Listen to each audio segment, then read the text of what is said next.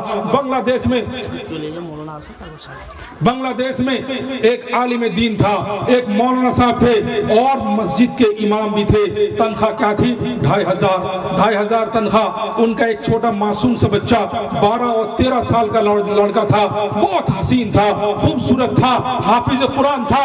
جب وہ قرآن تلاوت کرتا تھا ایسا محسوس ہوتا تھا کہ گویا قرآن کریم ابھی اتر رہا ہے. میرے دوستو بزرگوں, اچانک اس بچے کو ایک بیماری لگ گئی. بیماری کی وجہ سے اس کا باپ بڑا پریشان ہوا, بچے کا علاج کیسے کرائے, گھر میں اتنے پیسے نہیں ہیں. تو ڈاکٹروں سے مشورہ کیا گیا. ڈاکٹروں نے کہا کہ جلد سے جلد اس کا آپریشن کر دینا چاہیے ورنہ یہ بچہ زندہ نہیں رہ سکتا. باپ مجبور تھا, کیا کرتا بیچارہ, کچھ ایسا کیا کہ ایک نرسنگ ہوم میں جا کر کہا کہ ڈاکٹر صاحب آپ میرے بچے کا آپریشن کیجئے, پیسے کا انتظام میں کرتا ہوں. وہاں ادھر آپریشن چل رہا ہے. مولانا صاحب ادھر گھر آئے, بیوی سے کہا جو کچھ ہے حاضر کرو. کیا ہے گھر میں, کیا رکھا ہے؟ ارے جو سونا چاندی زر و جواہرات ہے سب کچھ لاؤ. بیوی ایک ایک پائی گھر کا تلاش کر کے لا کر اس کے سامنے رکھ دیا. ان کو بیچا تو قیمت بنی صرف 25,000 لے کر بچے کے والد اور بچے کے استاد دونوں نرسنگ ہوم پہنچے. آپریشن سکسیسفل ہو چکا تھا, بچے کو ہوش بھی آ گیا تھا. ڈاکٹر آ کر کہنے لگا اب آپ اپنے بچے سے مل سکتے ہو. میرے دوست بزرگوں, امام صاحب کھڑا ہو کر ڈاکٹر کا چہرہ دیکھ رہا ہے اور سوچ رہا ہے اب پیسے کی بات ہوگی, میں جب کہوں گا میرے پاس دینے کو پیسے نہیں ہیں, اب یہ مجھے گالی دے گا, مجھے دھکے مارے گا, میری بے عزتی کرے گا, میں اتنی بے عزتی کس طرح برداشت کروں گا. یہ سوچ کر ان کی آنکھیں ڈبڈبا گئی. میرے آقا علیہ السلام کے دیوانوں, ڈاکٹر نے کہا کیا آپ پیسے کا انتظام کر چکے؟ کہا جی. بات کیا ہے کہ آپ کا پیسہ, آپ کا فیس کتنا ہے؟ وہ کہنے لگا 3,80,000 روپیہ. امام صاحب فوراً رو پڑے اور کہا کہ حضرت میں آپ کو ایک بات بتانا چاہتا ہوں. بات یہ ہے کہ میں نے صرف 25,000 کا انتظام کیا ہے اور میں آپ کو بڑی خوشخبری دینا چاہتا ہوں کہ میرا یہ بچہ حافظ قرآن ہے. کچھ مہینوں کے بعد سعودی عرب جائے گا امتحان کے لیے. پورا بنگلہ دیش سے میرا ہی بیٹا سلیکٹڈ ہوا ہے. اب وہاں جا کر جو انعام لائے گا اس انعام سے میں آپ کو آپ کا پائی تک چکا دوں گا.